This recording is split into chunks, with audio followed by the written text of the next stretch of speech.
Mga boss, ito tips itong Toyota Vios nawala yung lamig, chinik namin, walang preyon, kaya 100% may leak to mga kababayan.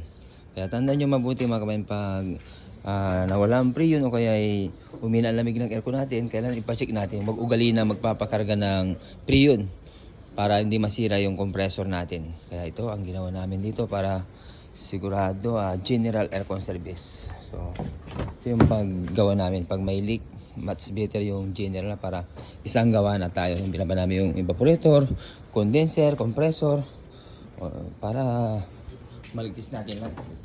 Itong compressor, yun, gusto na rin na lang siya. Yan guys, oh. O kagaya nito, di ba, wala ang preyon. Ayun, oh. Oh, ito yung naging dahilan mga kababayan. Ayun yung evaporator, oh. Yan.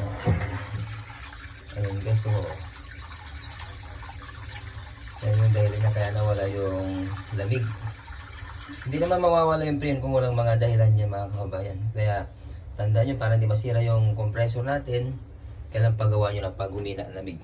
Alright, so ito, ino-observe na rin natin yung condenser. So yan, papalitan na natin yan. Tapos tingnan yung compressor, oh. Pag gano'n na nagbawas kasi ng preyon, nawala ang preyon, nawala ang lamig, ayun, oh. Yung compressor niya, yan, wala na rin langis. Oh, pag nagparga ka, masisira yung compressor natin, kaya kailangan huwag ugalian magpapakarga ng preyon para hindi masira si compressor natin. So ito, lalagyan lang natin lalagyan lang natin ng langis. Kaya yung iba pag may leak daw, matik sira na raw yung compressor. So hindi, ano muna natin to, hindi pa naman maingay, hindi pa naman black oil. So lalagyan lang natin ng ng langis mga kababayan para medyo makatipid tayo. Okay, ito, kukondisyon, palalamagin natin to. Ito rin, ayusin din natin yung switch ito. Yung Hyundai Santa Fe. Right. Alam mga boss, so ito yung general aircon service namin na Toyota Vios. Ayun o, lamig ko mga kababayan, oh. 4.1. Wow. Iba talaga pag ma-general mga kababayan. Ito yung kagandahan pag ma-general eh. So issue nito mga kababayan, yung nawala yung lamig. Ang naging problema nito na wala yung preyon, ang leak niya sa evaporator. Evaporator at saka hose. Kaya tandaan yung mabuti, pag humina ang lamig ng aircon natin, huwag ugaliin na magpapakarga ng preyon para hindi masira yung compressor. Kaya ito tips na yung mabuti. Yung iba pag nagkalik daw, sira na rin yung compressor. Kaya pag ganun ang aatol sa inyo, compressor ang sira daw pag nagkalik, ano muna, subukan muna natin lagyan ng langis yung compressor. Ito, naubusan na langis yung compressor.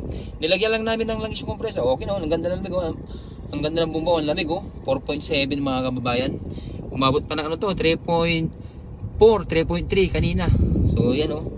O ganito kalamig mga kababayan. So ibig sabihin, okay pa yung compressor, ubusan na lang langis. Hanggat hindi pa nagbabalik yung compressor o kaya hindi pa maingay, langis na, subukan nyo muna lagyan ng langis. Kaya pag nag-estimate kayo, compressor agad ang hatol sa inyo, magdalawang isip muna tayo. So ang pinalitan lang namin dito, kung ano yung sira, yun lang ang pinalitan natin dito. Yung evaporator, hose, valve dryer, at saka yung compressor, nilagyan lang namin ng langis. Ngayon, okay sa ore na. Ayos. Kailangan talaga bawat paggawa natin may sagap tayong pag-ibig. Okay, thank you.